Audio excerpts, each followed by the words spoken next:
Andy Friedman, and tonight we have a very special treat for you. Tonight, the New England Brass is playing in beautiful downtown Beverly in the spectacular Cabot Performing Arts Center. Tonight, they're going to play for you a tribute to Broadway. So sit back, relax, and enjoy the show.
Thank you very much.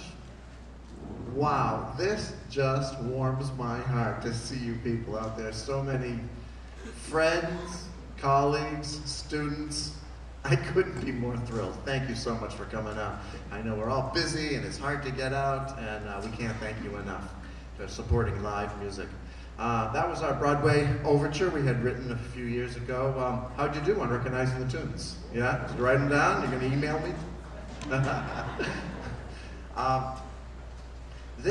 Just something about the New England Brass. We were formed in 1980, so 36 years ago, as a serious brass chamber group. And I say serious, basically we came out of the conservatories and colleges and formed this group playing basically classical music. And every program we do, we like to try to fulfill that requirement of a brass quintet, is to play some kind of what we call serious music, and that's what this next piece is. Now, when we do a Broadway program, there's in no time in the Broadway literature the original instrumentation was for brass quintet. So the music that you're hearing tonight will be all arrangements, including this next one. But this is the one that we found that was most closest to serious classical music. Kurt Weill was a German composer, and he wrote symphonies, he wrote string quartets, and he wrote this three-penny opera. And when he was exiled from Berlin in 1933, he came to New York, and they staged his three-penny opera on Broadway in 1933. Now granted, it only lasts 13 performances, but we would like to play you 4 tunes from that show.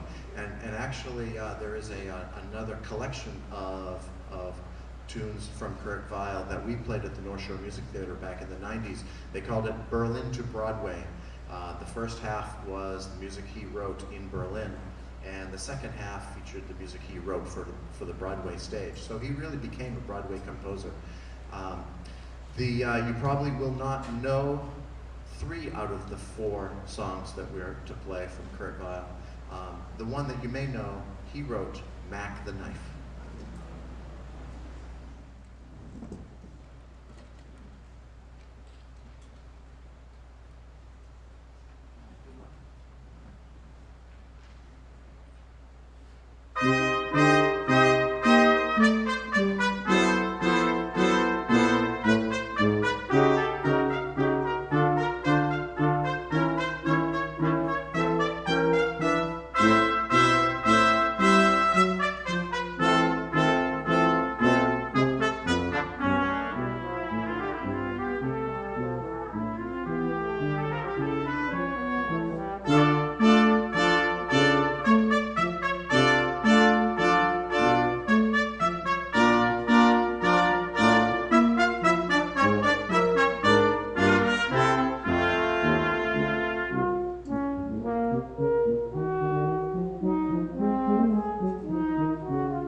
We played the first song, and Mark turns to me and says, "No wonder it lasted only 13 shows." You know, Artie Shaw said, 2 for the rent, 1 for the art. So we figured that was our artistic piece, right?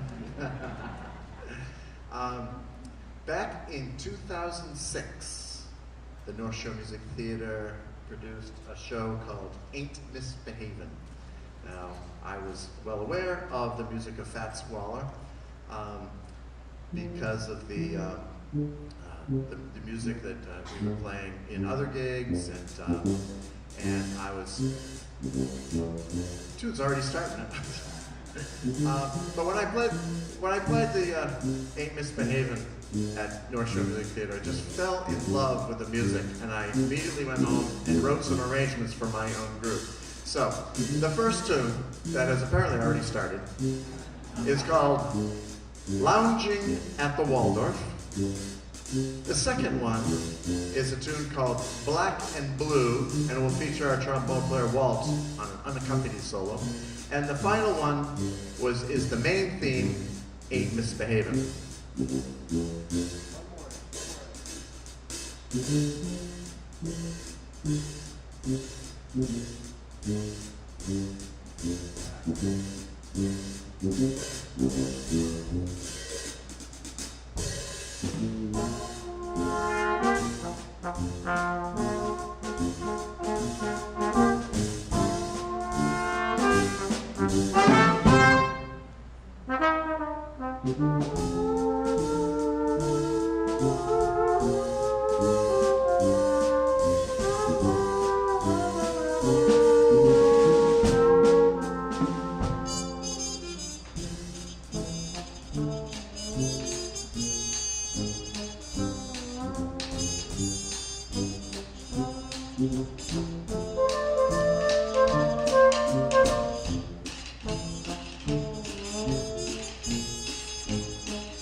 Thank you.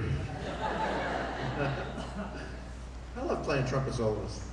That trumpet solo actually was a Louis Armstrong transcript, so he recorded it. We didn't play that trumpet solo in the show at North Shore Music Theater, unfortunately. Very rare do we get up on stage. We're always, 8 feet under, so, which is cool. It's totally cool with us. We're fine with it. I personally had a brush with Broadway. We were doing a concert very much like this, in a theater very much like this somewhere. I don't remember where. And at the end, I had played a couple of trumpet solos. I do a piece called Tribute to 5 Decades of Popular Trumpet Solos. And a gentleman came up to me after the concert and introduced himself as Hoagie Carmichael Jr. I said, Hoagie Carmichael Jr., wow, well, it's a pleasure to meet you. And he says, we are doing a Broadway show. We'll be producing one in the next couple months to memorialize my dad. Now, those that know, those that were born before 1955 may know Hoagie Carmichael. He was a fantastic and popular American composer, wrote all kinds of tunes. And he asked me if I would be interested in auditioning for his new show on Broadway. They needed a trumpet player. And I was like, yeah, sure, what do I have to do? And he says, well, one of Hoagie's best friends was a guy named Bix Beiderbecke. Anyone ever heard of Bix Beiderbecke? Yeah, he was a pretty famous Dixieland cornet player. I wasn't that familiar with him, but I said, oh yeah, Bix, sure. I love him, yeah, great. So he invited me down to New York in a couple of weeks, and then in that interim, I studied Bix Beiderbecke solos. He was a Dixieland cornet player from Davenport, Iowa, and went down to a Broadway stage, stood right there on stage in front of about 7 or 8 people, including Hoagie Carmichael Jr., and played them my favorite Bix Beiderbecke solo.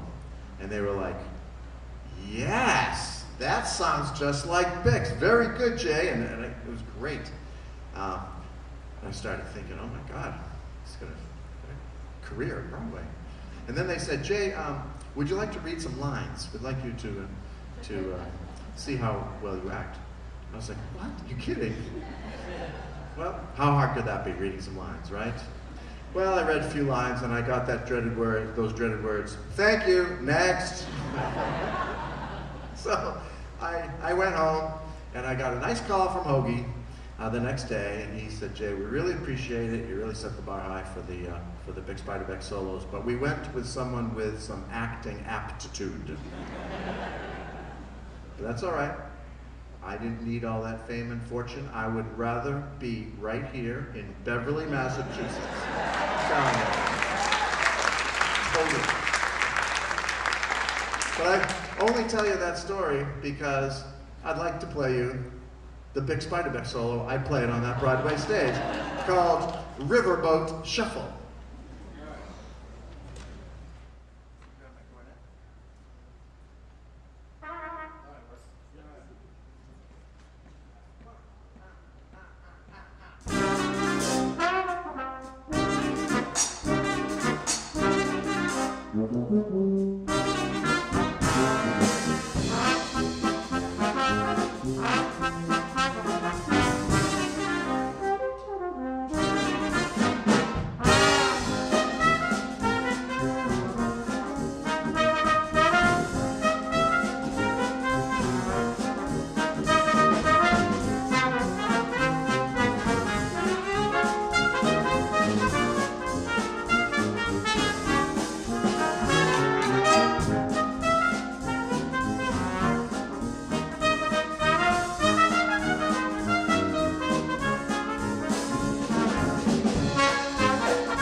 very much. Now, it occurred to me when we were rehearsing, that's the kind of music this stage was built for. You know that? Right here. That played that kind of music all the time, right on this very stage. So, very proud to bring that music back to its originality. Now, I had the great pleasure to go on the road for about 18 years with the Artie Shaw Orchestra. And his biggest hit, well, let me ask you, was anyone born before 1955? Was Artie Shaw's biggest hit was? Well, that's the second biggest hit. Yes. His biggest hit was Begin to Begin. And we played that every night, all over the world. It was awesome. But his second biggest hit was Stardust. And it was composed by Hoagie Carmichael. And I mean, this is big time. For you young kids, this is like, you know, Bruno Mars, Taylor Swift big. I mean, where the girls would go crazy when they played these tunes. I'm telling you, it was pop music of the day. And Artie Shaw's arrangement of Stardust started out with a famous trumpet solo, recorded by a guy named Billy Butterfield. And I had a chance to play that in front of the band all over the world. It was just awesome. And then I would bring that solo, I just loved that solo, brought it back to the brass quintet, and any chance I could play it in front of people, because it's such an awesome song. And then we put together this Broadway program, and made me kind of sad that I couldn't play Stardust in front of my audiences. Until, after doing some research, I found that there was actually a show on Broadway called Stardust. The music of Hoagie Carmichael. Actually, the music of Mitch Parrish, who was a lyricist. And so then that justified that I could play Stardust on our Broadway programs because it was a Broadway musical. And then I started looking at the actual show on Broadway, and I found a friend of mine, someone that I was working with, I had worked with at the North Shore Music Theater, starred in this show on Broadway. And believe it or not, we asked her to come here tonight, and she's here. How about a great big hand for Maureen Brennan?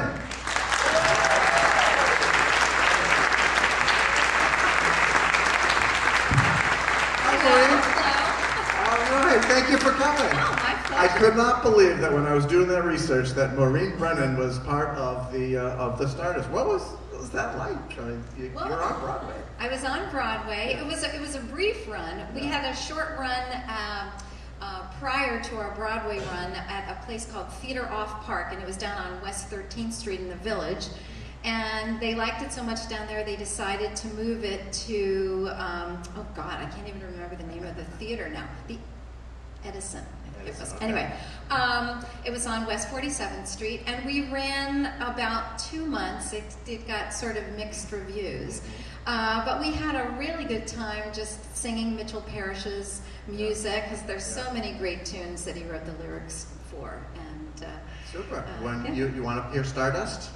All right. Okay. All right. We're gonna play it.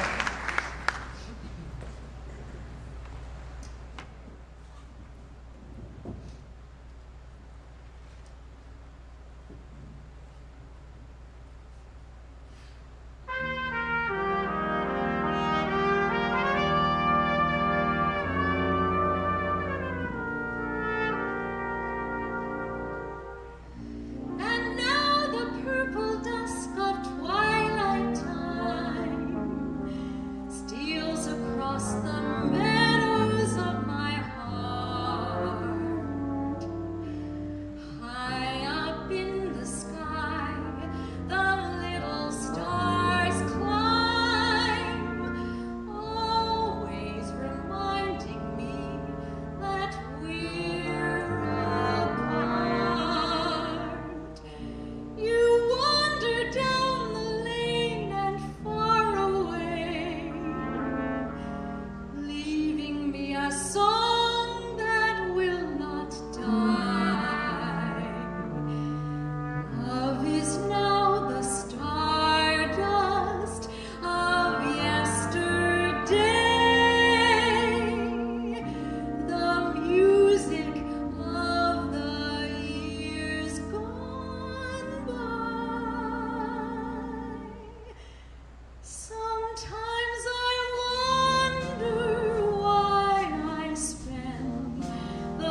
Well, that was fun too.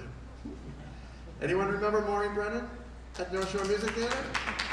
She was, let's see, I don't know, she was Ghost of Christmas Past for many years in the, and Miss Cratchit, right? All right, so great. Thank you, Maureen. We'll be hearing a little bit from her in the second half too. We have a great second half planned for you. We're going to do one more trumpet solo.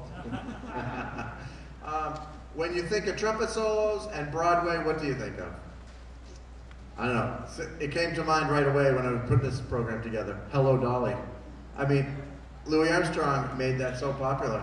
Louis Armstrong's version was, I think, almost as popular as the Broadway show itself. So we'd like to end our second half with Louis' Hello, Dolly. And then we'll come back and we have some fun surprises in the second half. So, and again, thank you so much for coming out and supporting live music and supporting the Cabot. What a beautiful theater this is, huh?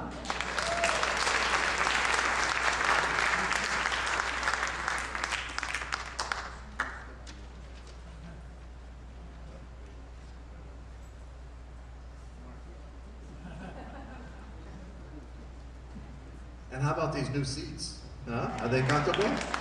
Yeah, that's good. All right, here it is. Hello, Dolly.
Hi, I'm here with Jay Daly.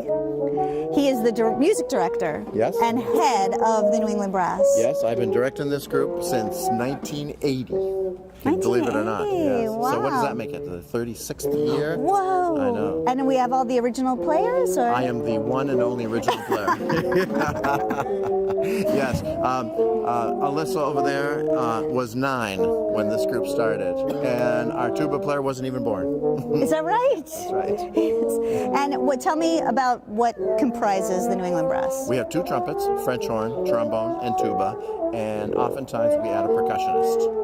And tonight's concert, we are also adding a Broadway singer.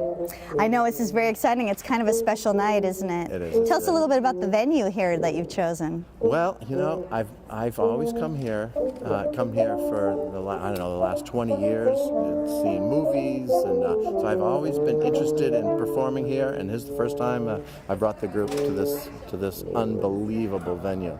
I mean, look at that! We got trumpet players on the walls. Oh, that's a good point. Let's take a look. That's right.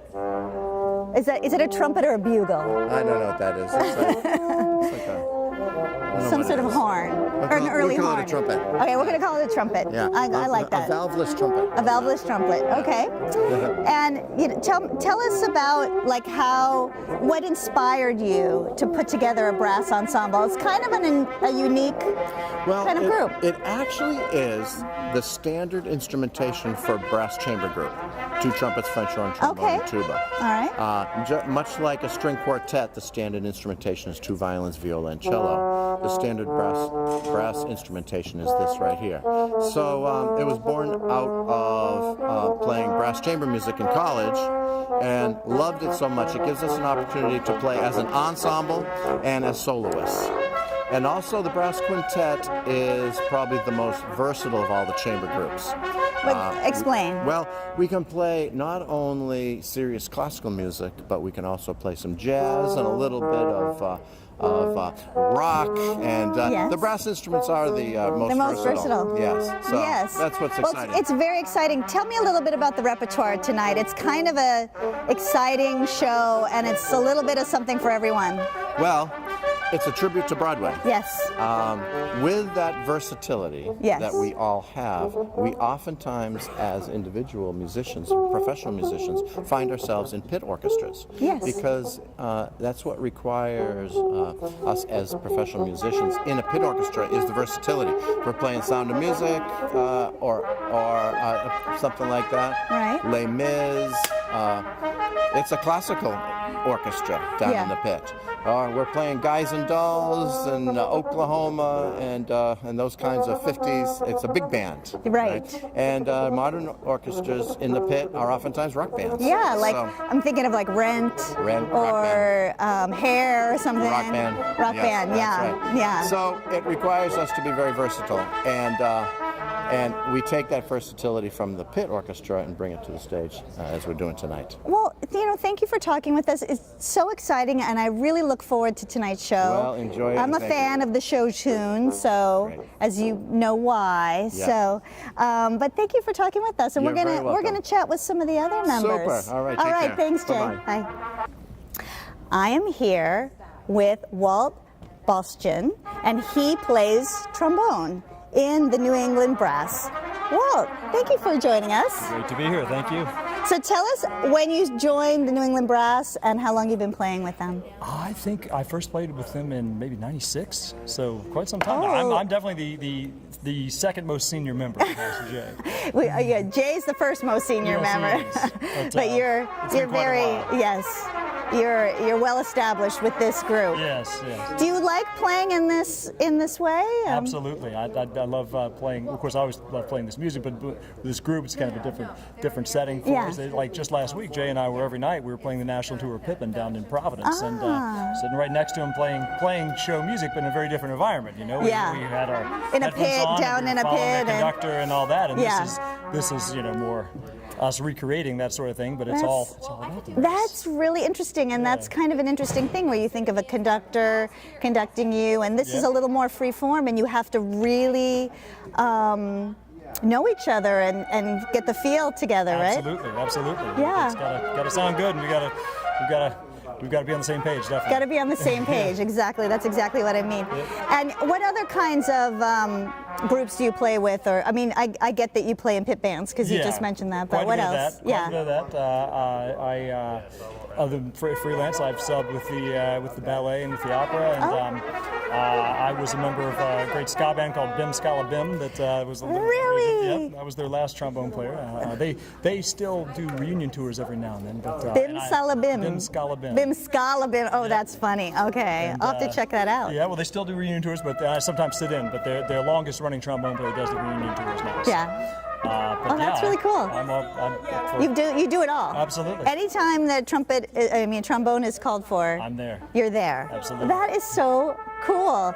Well, I look forward to hearing you. What do you, so far, is this the first time that you played in the Cabot? No, I played here with an orchestra this summer. I don't remember the name of the group or anything, but was it a classical or a pops? Or classical. Classical. And, what did you think of this as a venue? Oh, it's beautiful, theater.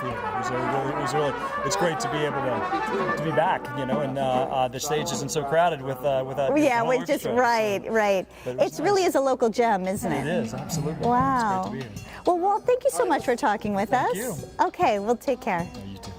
I look forward to it. All right. Okay, well, the show's about to start now, but we're going to get a few more interviews with our New England brass players. And here's one of my favorite New England brass players. Not one of my favorite. No, I'm just kidding. And it's Alyssa Daly. Hi. Hi. Are you excited? I'm very excited. Me too. I'm excited too. So, someone just told me that you were 9 years old when this group started. Oh, apparently. I wouldn't know about that. And it's been your life's dream to work with this. My life's dream. So you tell us, you play French horn. I do. Yeah. So what got you interested in playing the French horn? Well, oh gosh, in our kiddie shows, I always say I chose a French horn because it was the most beautiful sound of any instrument. Can I tell you the truth? Yeah, tell me the truth. Whole truth. Yeah, I want to know the truth. Alyssa Coffee Daly, candid. I wanted to play the flute so bad because both of my sisters played the flute. And I just wanted to do everything they did. And my mom finally put her foot down when I had to pick an instrument and said, nope, anything but the flute. You have to choose something Because she was sick of hearing the flute. Yeah, sick of hearing the flute and wanted me to do something that was just mine. Yeah. And she took me to the brand new middle school. And they had brand new French horns to loan out to people. They took one out of the box. And it's so beautiful. It's so such beautiful. a beautiful, It is, like, hook, line, and sinker. I know, exactly. I was like, okay. And the rest is history. I loved it, always loved it. It is a really cool sound. It's different. It's kind of a little bit different than the other instruments. It is, yeah. We hold the middle range, which is sometimes a little bit hard to hear by itself. When you're hearing the whole group, it blends in. But without it, something's missing. Yeah. You really need that. Yeah. To fill out the sound. And tonight we're going to get to hear some of it all by itself. Yes, too. you are. Yeah. So that what makes tonight kind of special is that not only we're going to hear you play together, but you're going to play some solos. Absolutely. Tonight. Yeah, that's one of the really fun things we get to do with this. And it makes tonight so different than sitting in the back row of an orchestra, which is what I usually do. So what's your favorite part about tonight? What are you most excited about? Gosh, it might be my solo ticket to go. I have to admit. Okay, I don't blame you either. But what I'm really excited about is being from Beverly, lived here for, I don't know, since 2005-ish. Yeah. Being able to do what we do in front of so many friends is just amazing, because we don't usually perform in Beverly on a stage like this. When we're in Beverly, we're in the pit. Right, you're in the pit. That's right. And it's so special. I mean, we do concerts of all different varieties every weekend. Yeah. It's just what we do. It's our gig. It's our profession, and we love it. But it's a job, Yeah. But tonight is so special to play for so many people. And we're going to feel that. I think we're going to feel that tonight. Yeah, definitely. All right, Alyssa, thank you for speaking with us. Thank you. Okay. And so I'm going to move on to, we're going to go back here. Okay. So now I'm going to talk to the tuba player. Tell us your name. Michael Steffen. Michael, thank you for joining us. Oh, totally. Thanks for being here. When did you join the group? Oh, I don't know. It's Can I hand that to you? I joined. There we go. I joined about 4 or 5 years ago. I think Yeah? maybe 4 years ago, something like that. Yeah. What's special about playing with this group? Because I heard a little birdie told me that you're the youngest one. I am the youngest one. Actually, I think when Alyssa was 9, I was still 0. You were still 0. I was still 0 Yeah. when this group was being Yeah. brought around. Yeah. But what was the question? What do you like about, being with this group? What's special about Well, this? there are some very interestingly, extraordinarily talented musicians in this group. Okay. Who all bring something very unique yet very strong to the table. So I don't often get to play this kind of a style of music, and when I do, to sit with someone like Jay, who's so experienced and really fantastic. Yeah, yeah. It's a real pleasure. And then to have everybody else in the group that is just a killer musician, to be able to fill out the sound and just kind of copy what's going on. It's unlike anything I've ever done and will ever do. It's fantastic. So And you get a solo tonight too, right? get a And is solo. that unusual for a tuba player? it is rather unusual for a tuba player to get solos. However, when, like I said, you're in a group like this, Yeah. it's nice to have a gentleman who can write things for the tuba to show Yeah, it off. And that's right. He's very excited about putting this piece on the program, and I'm pretty pumped to play it for you. I'm pretty pumped to hear it. Oh, nice, I am. nice. I am. What do you think about this venue? Have you been here before? I've never been to this venue before. It's really quite beautiful. I think it's the perfect size for exactly what we're going to do. Yeah. And I think the audience is going to really, really love it. I Yeah. understand this was recently renovated, and it's a very nice sound from the warm-up that we've had so far. Yes. So the venue, I'm really pumped to play here. So. That's great. Yeah. And we're so pumped to hear you. Nice. We are. We Good, well, are. we'll give it to you. Okay. And we're going to just pass it on down to I'm Mark Emery. Mark. And when did you start with this group? What was it, Jay? Maybe 5 or 6 years 5 or 6 ago? years ago, Yeah? Yeah. And what's The years been the go by best? fast. Yeah. Hard to remember. What's the best thing about playing with this group? I think just the camaraderie. I think I could echo what everybody else said about the caliber of the musicians, but I think also the music. That is obviously the binding. When these melodies kick in, it's just like Yeah. a time machine, and we could attribute that to our playing, but it's also just the magic of these orchestrations. Many of these arrangements are done by Jay, and so I'd say that's just the camaraderie and the fun. If it looks like we're having fun, it's true. We really are up there. Yes, I've noticed it. letting loose Yes. and investing in the moment. It is. I did hear a little bit of your rehearsal yesterday, and I got a little bit of chills, I have to say, because these tunes are very familiar, Yeah. and it sounds really great. It sounds really great. What other kinds of things are you used to playing? I'm used to playing a wide variety of music, Okay. actually. I'd say orchestral music takes up most of what I do, but I play a lot in churches. I've had a lot of jazz work in jazz groups and in pits, and just, as a brass player, it's hard to pursue a professional life without winding up in some In a variety, in unexpected places. Okay, we won't elaborate on that too much, but no, that's really great. So I'm just really looking forward to listening to you guys tonight. Thank you so much for letting us come and talk to you and film this really quite extraordinary special night. And I give you the New England Brass doing a tribute to Broadway.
Anyone recognize some of those tunes?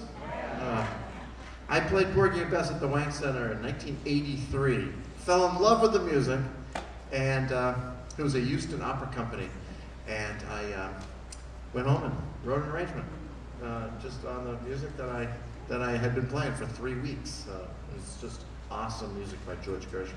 Now, this is probably my favorite part of the program. We always do this, and that is to feature the other players in the group with solo and brass quartet accompaniment. And this is born from the thousands of school concerts we do all over the last few years. We go into the elementary schools all over New England and we demo the instruments. We say, this is what a tuba sounds like, and we write a solo with the remaining group behind it.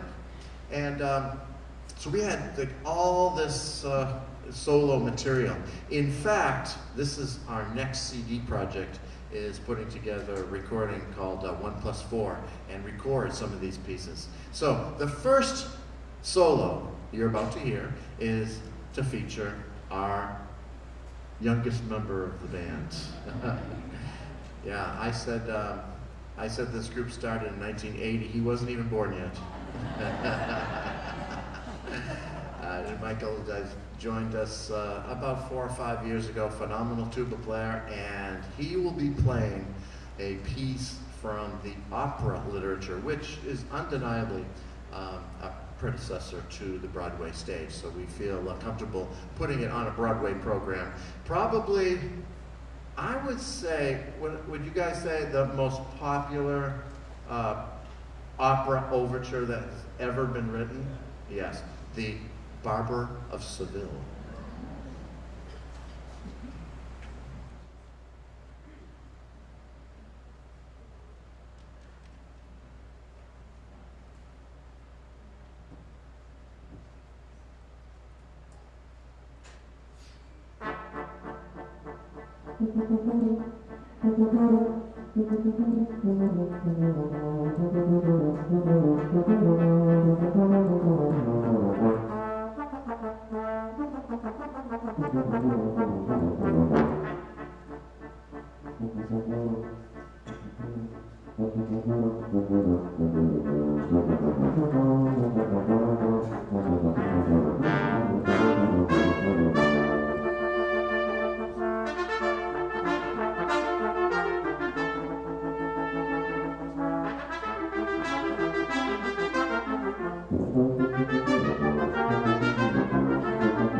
Michael Stephan.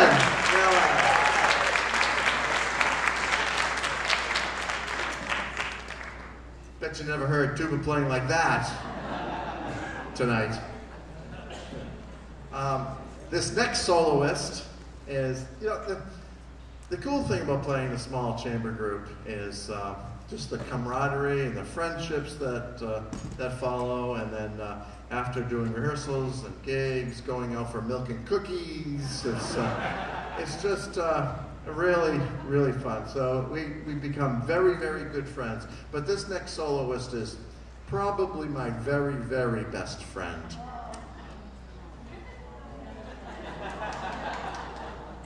I met her a few years ago and married her 8 years ago. I would like to introduce all of you to my wife, Alyssa.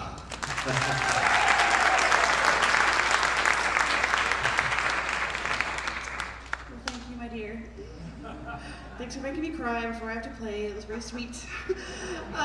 So in our cutie shows, we just love bringing. It's a very funny show that we take to the elementary schools. It's got a lot of jokes and humor in it, geared right to 5th grade, because that's as funny as we get. But then we do these features so that they can really hear the instrument. We teach them how to play the brass instruments, and it's just a sheer pleasure to bring that to schools all over the place. And usually I do a romantic, gushy, beautiful, lyrical solo, because horns are great at that. And all the kids are like, ew. And it is fun, and I do love playing Beauty and the Beast and solos like that. But tonight, I want to bring you one that I'm dying to put on our next CD. It is fast and technical and a lot of fun to play. Jay and I arranged it together off of a CD with a horn choir playing it, like 12 horns. So we arranged it for horn solo and the accompaniment you see in front of you. So this is a little Latin number called Tico Tico. I hope you enjoy it.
ça.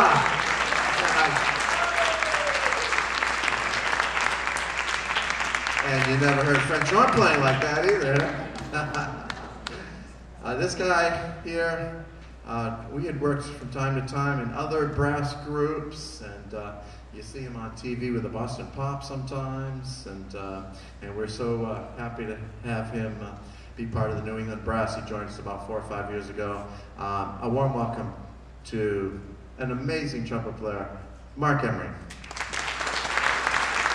Thank you, Jay, and thanks everybody. I'm going to play a concert etude by Alexander Godecki. And of course, etude is just a fancy French way of saying study. And I think it'll be clear that this is a study in a certain aspect of playing. Probably wrote it for students, to be honest, to work on an aspect of tonguing on the instrument. So you hear, it's really like a nice little appetizer of a musical piece, and a nice little lyrical melody in the middle, and it's just a lot of fun to play, and I hope I can play it. This is the concert etude.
Mark Emery.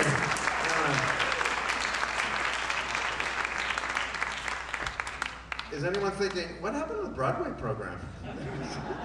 We thought we'd throw those two pieces in just for us, so you could hear it, just for our own programming. It has nothing to do with Broadway. However, we're back to Broadway. because Walt here, who is, he joined the group around 1995, as we always say, when his hair was brown and I owned a comb. So we've been friends for a long, long time. It's great to have you here. And back to the Broadway theme for a trombone solo. Now, what do you think when you think Broadway and trombone? 76. There you go. That's right. I thought it was about time we took things back in a Broadway direction, since that's what it says on the marquee. And this is, of course, from one of the great Broadway shows of all time, The Music Man. I think that's my mom's all-time favorite show, either that or My Fair Lady. She loves them both. And of course, it's a great tune. There are many great tunes in the show.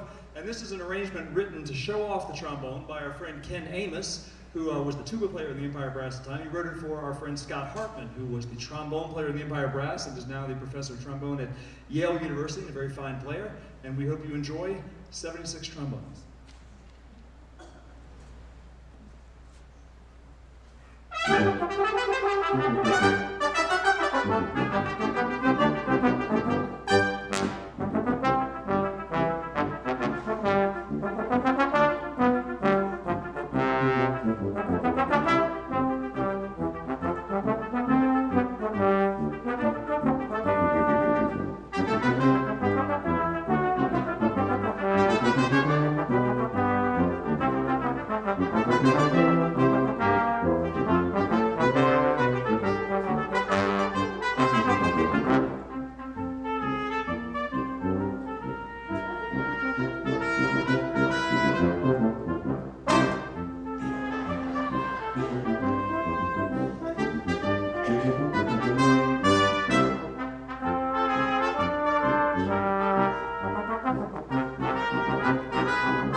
Walt Bustian.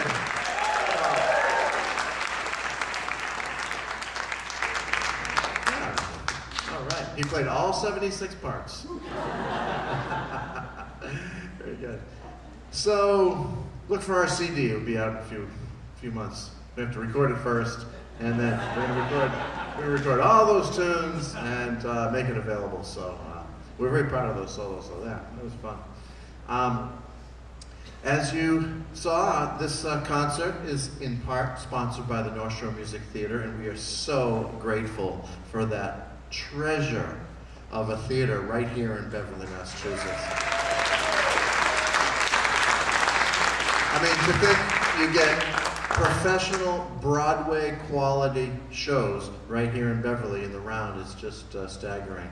And we're so grateful to Bill Haney for resurrecting it after it closed in 2009. We have a fantastic season coming up. It's just, we're so excited about it. The first show in June is a show called Funny Girl. Now, I've never played Funny Girl before. It starred Barbara Streisand in the movies. I don't know, what's a tune from Funny Girl? It's a yeah. Okay. People, yeah, there you go, you know that. Well, play people. People, that one? Let's see.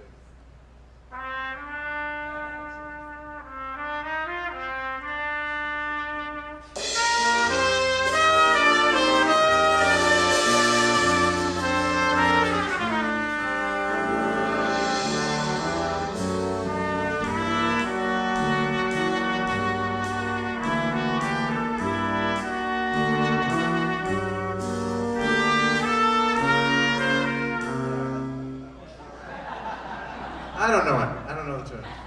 Very good, you guys. That was great. This next show that we're doing in July is so near and dear to our hearts. Back in 2011, the national tour came in for the first time at the Opera House, and my wife played it for 5 weeks, 9 months pregnant. She closed on March 20th. And we had our firstborn on March 23rd.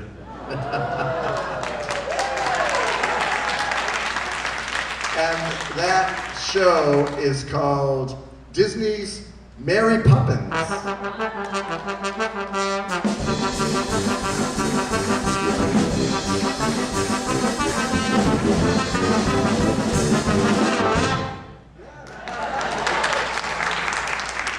Very good. All right, and then the August show that we're doing is I've done it a number of times, probably I think twice at the North Shore Music Theater. Last time in 2006, Singing in the Rain.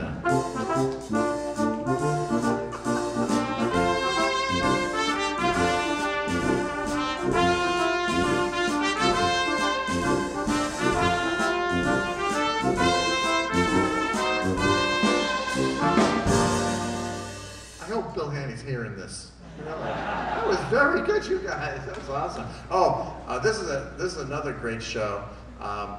This is very special to Walt because when the national tour came in last time, back around 9 or 10 years ago, he had a baby at the first rehearsal. Well, his wife. His wife. So Jerry is like almost 10 now, so it's 10 years. A week from tonight. All right, well, very good. And that we're doing right here in North Shore Music Theater. It's called Monty Python's Spamalot.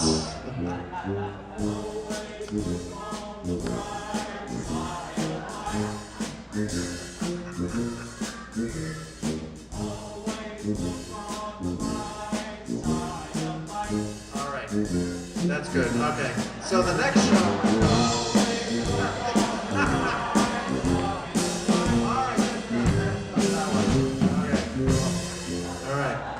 Very good singers. And the final show of the season in November is Leonard Bernstein's West Side Story.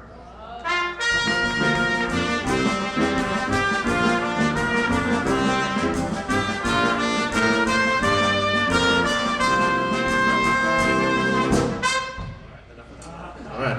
And of course, Bill Haney has brought back the Christmas Carol every year. And it will be David Coffey playing Scrooge in his 23rd year. Go ahead, you can applaud. That's pretty good, isn't it? 23 years, David Coffey. Just a little side note, it's my 24th year.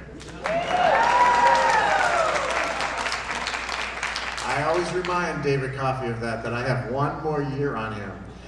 I started in 1991 playing Christmas Carol and have done it every single year they've produced that show. So it's such an honor. We have a blast doing it every year. Because we get to work with such amazing actors and singers like Maureen Brennan. So it's really fun. So I encourage you all to see a show or two or subscribe. Or what? Any subscribers in this? Oh, very good. Awesome.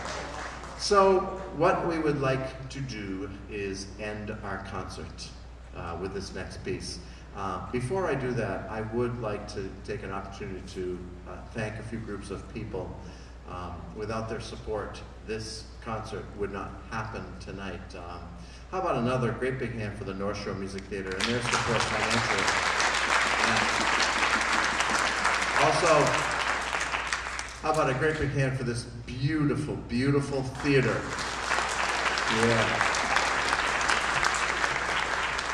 I hear it may be called in the near future the Cabot Performing Arts Center. So that's pretty exciting. And I hope we're part of that in the future as well. Also, how about a great big hand for these guys on stage?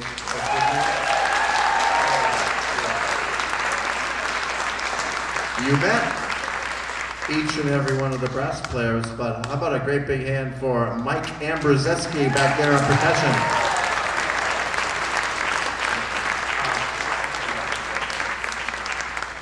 And also, how about a great big hand for, you see cameras around the room.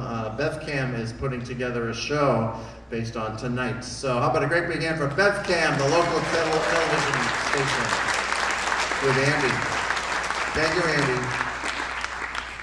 And so we would like to end our program with a piece that we call The History of Broadway. And we go through the entire history in about 5 minutes. Maybe 10 minutes, I don't know, maybe. But I would, at this time, like to bring back Maureen Brennan because she is going to narrate it for you. All right, come on back here, Maureen.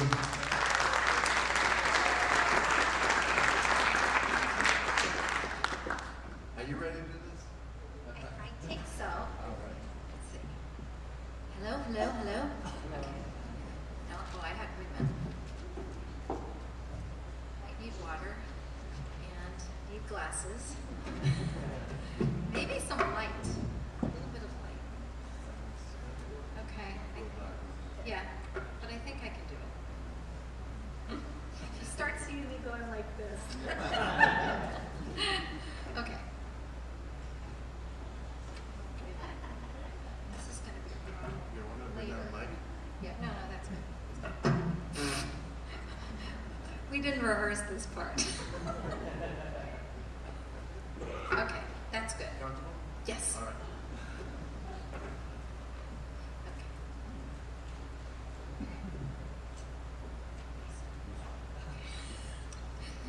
Welcome, families, friends, patrons of the arts, theater goers, and music lovers. My name is Maureen Brennan, and tonight, the New England Brass and I will present the intriguing and fascinating history of Broadway. The physical stretch of Broadway between 42nd and 53rd is the home of the theaters that are the heart and soul of the American musical. But the impact of what those theaters produce cannot be measured in city blocks. Wherever you find yourself in America, chances are you're not far from a musical theater production with roots on Broadway. Whether it's a high school production, community theater, a national tour, or a professional regional production at our own North Shore Music Theater, Broadway's impact on American cultural life is undeniable.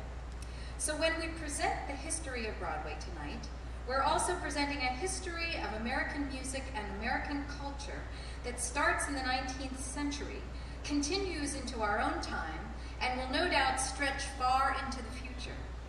The songs and stories change, but the shows of Broadway continue to inspire, motivate, and energize us all.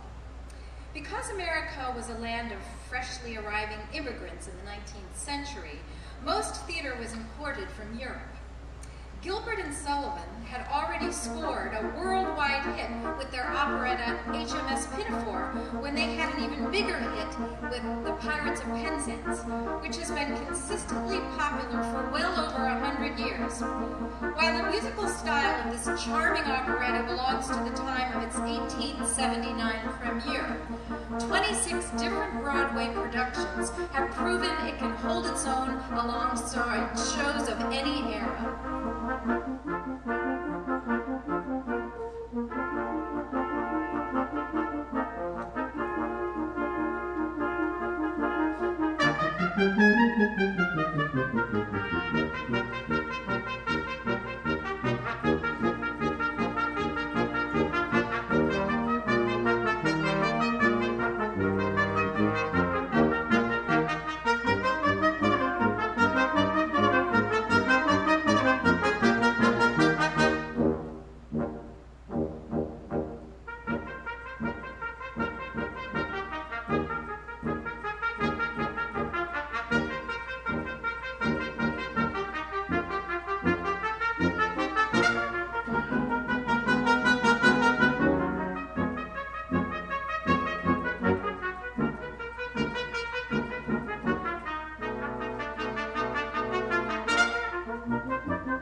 Was considered the best of the many editions of that show.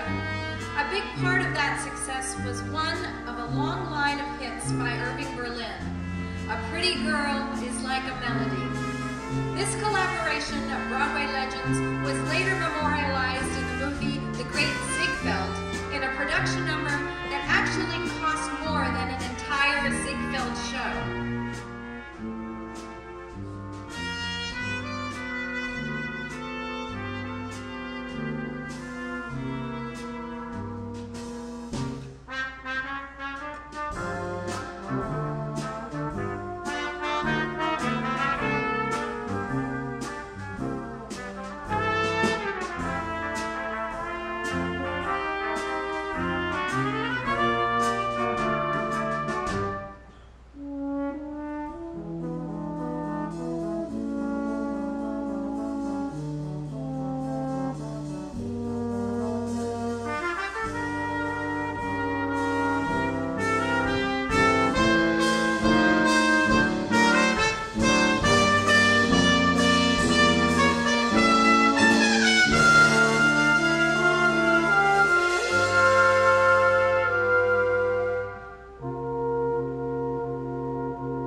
Is far more famous than the 1924 show of the same name.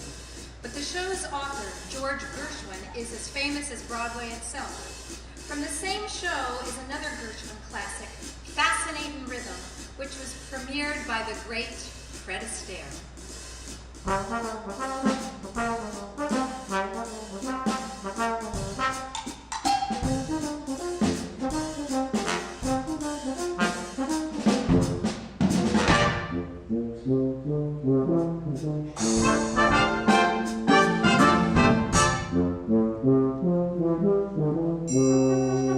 The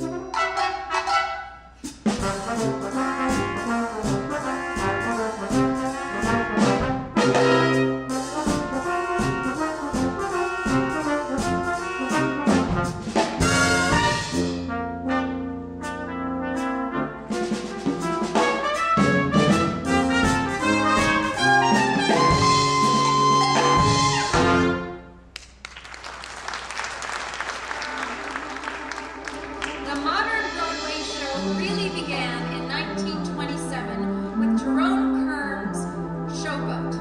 Such a masterful integration of story and score had never before been seen on Broadway, and some feel has never been seen since. Almost every song from the show is a classic, but the signature tune of the show and one of Broadway's greatest achievements is Old Man River.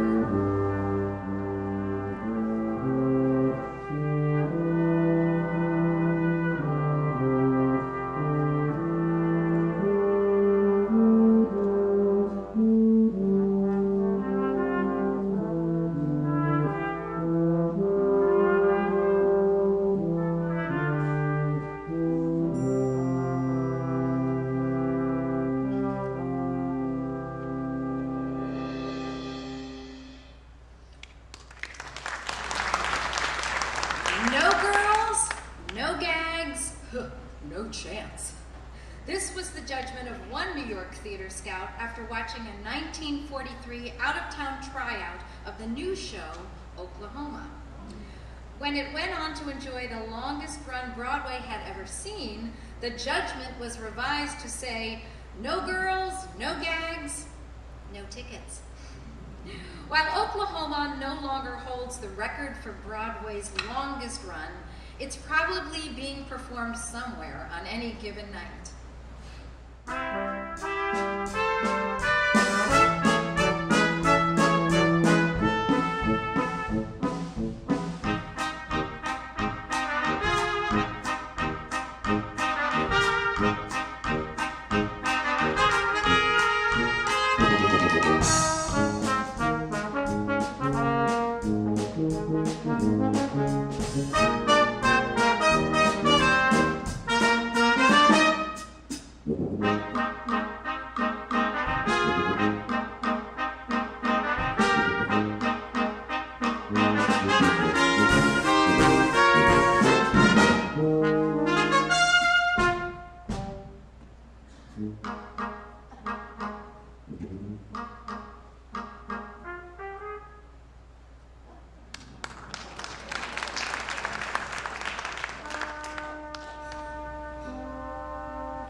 West Side Story is truly one of American musical theater's proudest accomplishments.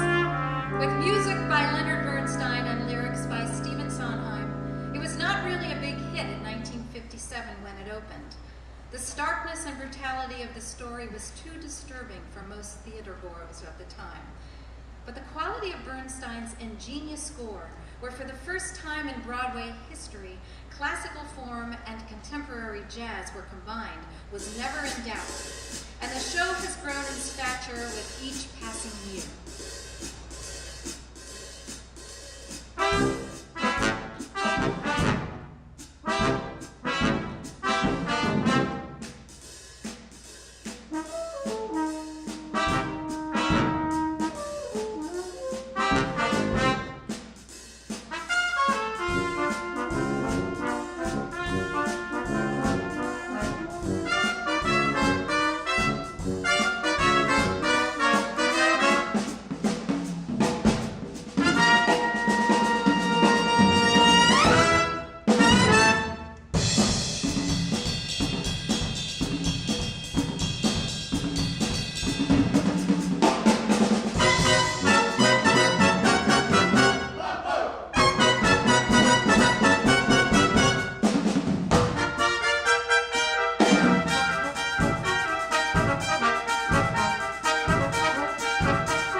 Joseph Stein and Jerry Bach's timeless story of Jewish life in Russia in 1905, as a village struggles to uphold their ancient traditions in the face of an increasingly difficult world. Tevye, the philosophical milkman and father of 5 daughters, is one of the most beloved characters in Broadway history, and his humorous reflections on unattainable dreams make If I Were a Rich Man an all-time classic.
Broadway composers have always had their ears open for popular music styles, and in 1968, that meant rock music.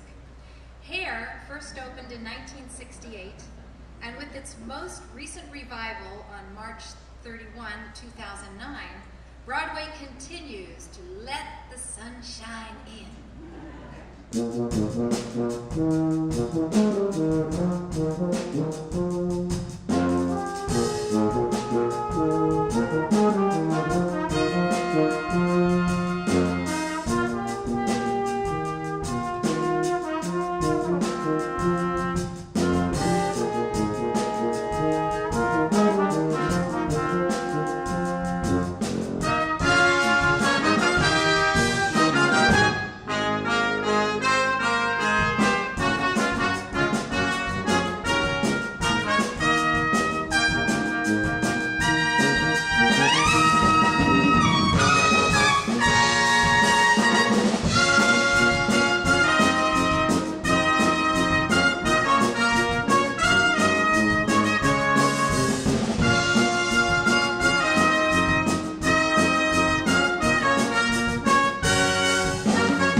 T.S. Eliot's Old Possum's Book of Practical Cats probably seemed like an unlikely basis for a Broadway show when it opened on Broadway in 1982 as Andrew Lloyd Webber's Cats. When it closed some 18 years later, it was hard to imagine Broadway without it. Andrew Lloyd Webber has written many hit shows and hit songs, but none is more famous than Memory.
In the last couple of decades, there have been a number of Broadway shows that continue to push the envelope for popularity and innovation.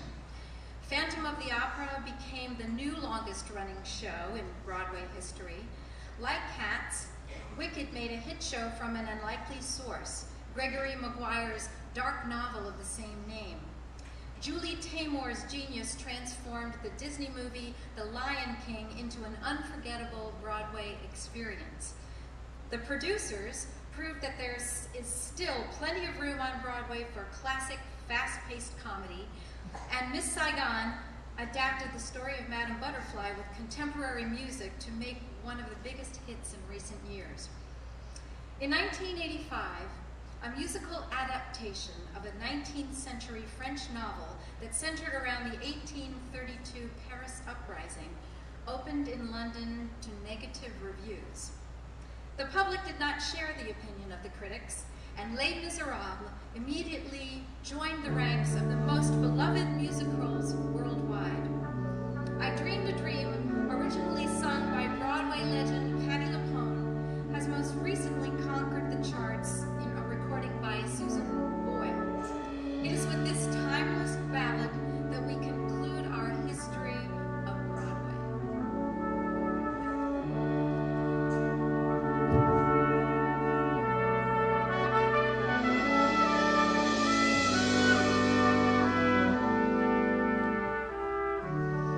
I dreamed a dream in days gone by, when hope was high and life worth living. I dreamed that love would never die. I dreamed that God would be forgiving. Then I was young and unafraid, and dreams were made and used and wasted. There was no ransom to be paid, no song unsung, no wine untasted. Now life has killed the dream I dreamed.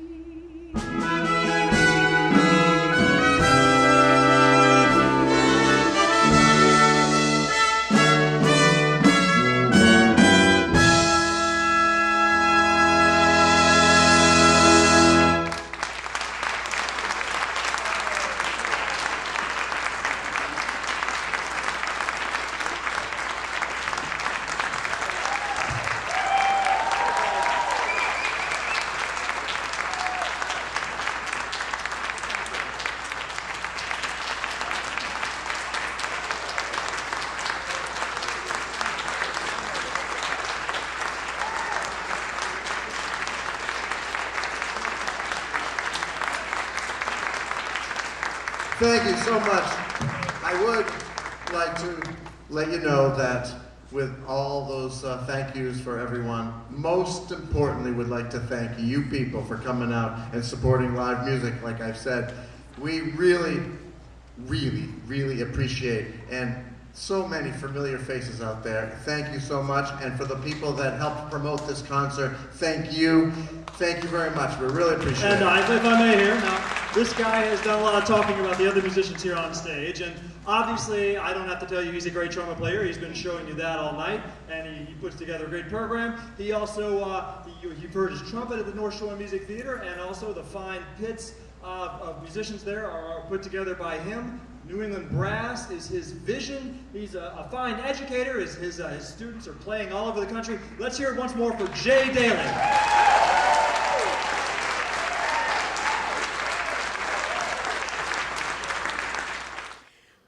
That was amazing. That was incredible. I hope you enjoyed it as much as I did.